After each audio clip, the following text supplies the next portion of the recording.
Witajcie w Słowackim Raju. Dzisiaj bierzemy na warsztat suchą belę, najpopularniejszy wąwóz w regionie, ale podejdziemy do niego czysto merytorycznie. Zaczniemy od logistyki, czyli gdzie zaparkować w Podlesoku, żeby być jak najbliżej wejścia na szlak. Wyjaśnimy też zagadkę nazwy. Dowiecie się, dlaczego sucha bela wcale nie musi być sucha i gdzie właściwie podziewa się woda w jej dolnym biegu. Opowiemy Wam również, jak w praktyce działa wirtualny semafor. To system monitoringu, dzięki któremu sprawdzicie natężenie ruchu i unikniecie stania w godzinnym korku pod 30-metrowymi drabinami. Na koniec powiemy szczerze, dla kogo ta trasa będzie świetną przygodą, a kto, ze względu na pionowe ściany i lęk wysokości, powinien ją po prostu odpuścić. Zapraszamy na konkretną relację z tego wyjątkowo zatłoczonego miejsca.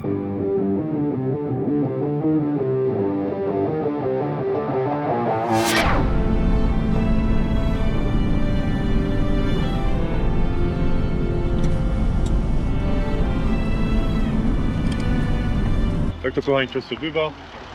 Jedząc w knajpie, po pierwszym etapie coś znajdziemy, wsiadamy w auto, jedziemy dalej. Jesteśmy w Suchej Beli, jest to najczęściej odwiedzany wąwóz na Słowacji. Co zresztą widać, że jest najczęściej odwiedzany, bo ludzi jest opór. A my już 3:30 idziemy to zobaczyć sobie, jak to wszystko wygląda. I od parkingu pojawiają się znaki Sucha Bella. Zielonym szlakiem idziemy do lasu. Zanim zrobimy pierwszy krok w stronę Suchej Beli, musimy pogadać o pieniądzach, bo na Słowacji błąd kosztuje i to dużo. Zapomnijcie o darmowym ratownictwie, do którego przyzwyczaiły nas polskie góry. Tutaj za każdą akcję chorskiej służby płacicie z własnej kieszeni. Zwykłe sprowadzenie ze szlaku to koszt około 1000 euro, a jeśli do akcji musi ruszyć śmigłowiec, rachunek zaczyna się od 4000 w górę i właściwie nie ma górnej granicy. Druga sprawa to zasady gry w samym wąwozie. Sucha Bela to droga w jedną stronę.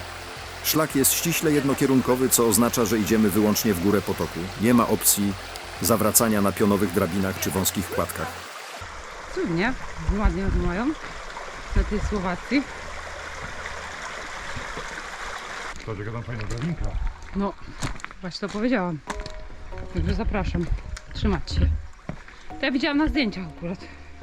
Oczywiście na zdjęciach to wyglądało bardziej ekstremalnie. Nie ma tu jakichś takich Troszeczkę trzeba mieć tutaj. trudności. Odwiedzając to miejsce, zwrócicie na pewno uwagę na to, że choć idziemy pod górę, temperatura zamiast rosnąć, wyraźnie spada. To zjawisko nazywa się inwersją termiczną i w takich wąwozach jest czymś zupełnie naturalnym. Cały ten teren działa jak wielka, skalna rynna, w której zbiera się zimne powietrze, ponieważ jest ono cięższe od ciepłego, spływa po ścianach, osiada na samym dnie i tam już zostaje. Efekt jest taki, że nawet w środku lata poczujecie tu specyficzny chłód, a rośliny wokół wyglądają, jakbyśmy byli znacznie wyżej w górach. Ciekawa jest też sama nazwa tego miejsca – Sucha Bela. Jeśli patrzycie teraz na płynącą wodę i zastanawiacie się, skąd to sucha w nazwie, to wyjaśnienie ukryte jest pod waszymi butami. W dolnej części wąwozu potok po prostu znika. Woda infiltruje w głąb przez grube warstwy żwiru i szczeliny w wapiennym podłożu, płynąc podziemnymi kanałami. Przez to na samym początku szlaku, tam gdzie zaczynaliśmy, koryto przez większość roku jest całkowicie suche. My jesteśmy już w punkcie, gdzie woda płynie normalnie po powierzchni, ale to właśnie ten znikający strumień dał nazwę całej dolinie. Przyszliśmy do takiego miejsca, tu walimy drabinkami na górę, no jest trochę wysoko, to powrotem. To przepiękne, szlak jest studny, jesteśmy pod misowe wodospady. Idziemy 4 km 100 metrów, przeszliśmy to w godzinkę, tak więc nie ma żadnych utrudnień. Jest to ekstremalne i niech Krzysiu nie mówi, że to dla każdego, bo to nie jest dla każdego. To malutko. Moje tętno to 160, tak więc jak ktoś ma lęk, nawet tutaj się nie pchać. Jest naprawdę wysoko, jest naprawdę ekstremalnie.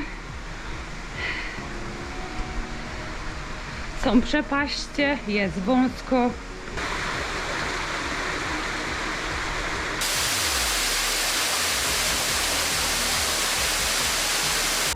Trudno w to uwierzyć, ale przez całe stulecia to miejsce było po prostu białą plamą na mapie. Lokalni mieszkańcy nazywali te okolice górami straceńskimi i nie chodziło o żadne mroczne legendy, tylko o czysty pragmatyzm. Ten teren był z ich perspektywy bezużyteczny. Nie dało się tu polować, nie dało się prowadzić wycinki, było tylko niebezpiecznie.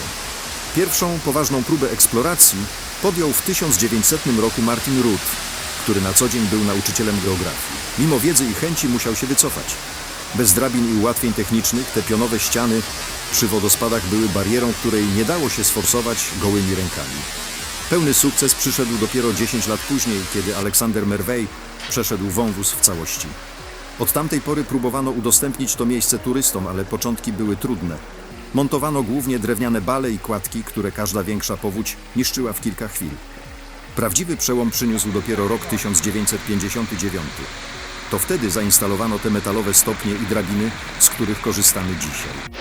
Dzięki temu Sucha Bela zmieniła się z niedostępnej dziczy w turystyczny klasyk dla prawie każdego.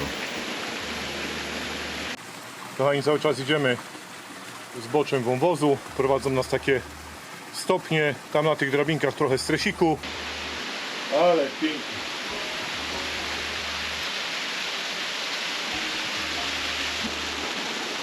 Jak będziesz potrzebował tlenu, krzycz.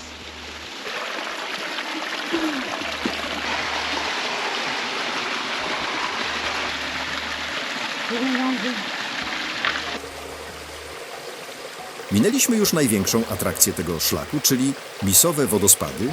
Czas wspomnieć o tym, jak Słowacy rozwiązali problem tłumów, bo Sucha Bela to najpopularniejszy wąwóz w całym słowackim raju. W Podlesoku znajdziecie tak zwany wirtualny semafor. To nowoczesny system monitoringu, który pozwala uniknąć stania w gigantycznych kolejkach, zwłaszcza przy misowych wodospadach, które są wąskim gardłem całego szlaku. Na specjalnym ekranie przy wejściu do rezerwatu wyświetlany jest obraz na żywo z kamer zamontowanych w newralgicznych punktach. System kolorów jest banalnie prosty. Zielony oznacza płynne przejście, żółty to zwiększony ruch, a czerwony to sygnał, że przed drabinami możecie utknąć nawet na 45 do 60 minut. To genialne rozwiązanie logistyczne. Jeśli widzicie na starcie czerwone światło, możecie od razu zmienić plany i wybrać mniej oblegany wąwóz, jak Piecki czy Wielki Sokol. My weszliśmy na szlak w weekend, w godzinach popołudniowych i jak widzicie nie spotkaliśmy nikogo, więc popołudniowa wizyta tutaj również jest jakąś receptą na tłumy. No kochani, chyba zbliżamy się powoli do końca. Bardzo pomysłowo i fajnie to zrobione.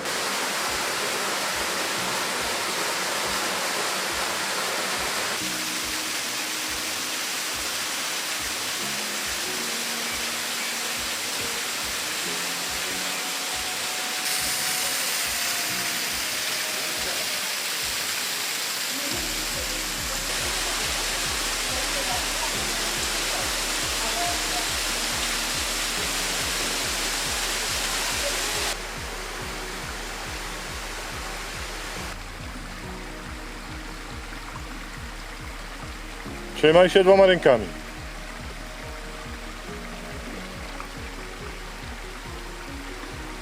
Zawsze 3 punkty podparcia, kotuś. Zawsze 3 punkty podparcia, obojętnie jaka wspinaczka. I kochani, kolejne stopnie, bardzo fajnie jest to zrobione, jest super zabawa. Sucha Bela to turystyczny klasyk, który trzeba odwiedzić, ale pamiętajcie o sprawdzeniu ilości osób na szlaku już przy wejściu do parku. Kolor zielony to wolna droga, żółty to zwiększony ruch, a czerwony oznacza nawet godzinę stania przed drabinami. Wąwóz był też dobrym sprawdzianem dla butów. Testowaliśmy Saleva Mountain Trainer kontra Altra Lone Peak 9. Na metalowe szczeble i mokre kłody i kamienie zdecydowanie lepiej sprawdził się twardszy but, czyli Saleva. Miękka podeszwa Altry na wąskich metalowych stopniach po prostu męczy stopę, bo nie zapewnia stabilnego podparcia.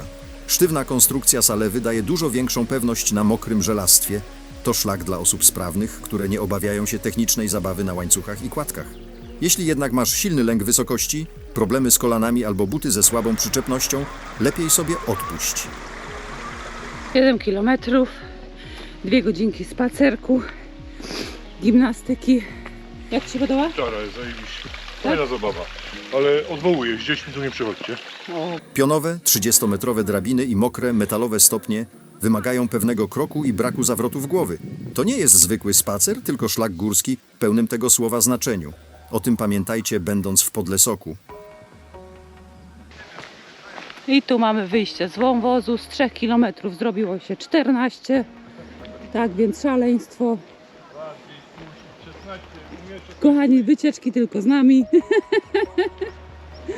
I na tym zakończymy przygodę w Suchej Beli. Jeśli taki konkretny format bez zbędnego lania wody Wam odpowiada, zostawcie subskrypcję. Na kanale znajdziecie więcej szlaków wraz z niezbędnymi informacjami, które ułatwią Wam planowanie własnych wyjazdów. Dajcie znać w komentarzach, jak Wy oceniacie te drabiny i jakie buty zabieracie w słowacki raj. Dzięki za wspólny spacer i do zobaczenia w następnym materiale.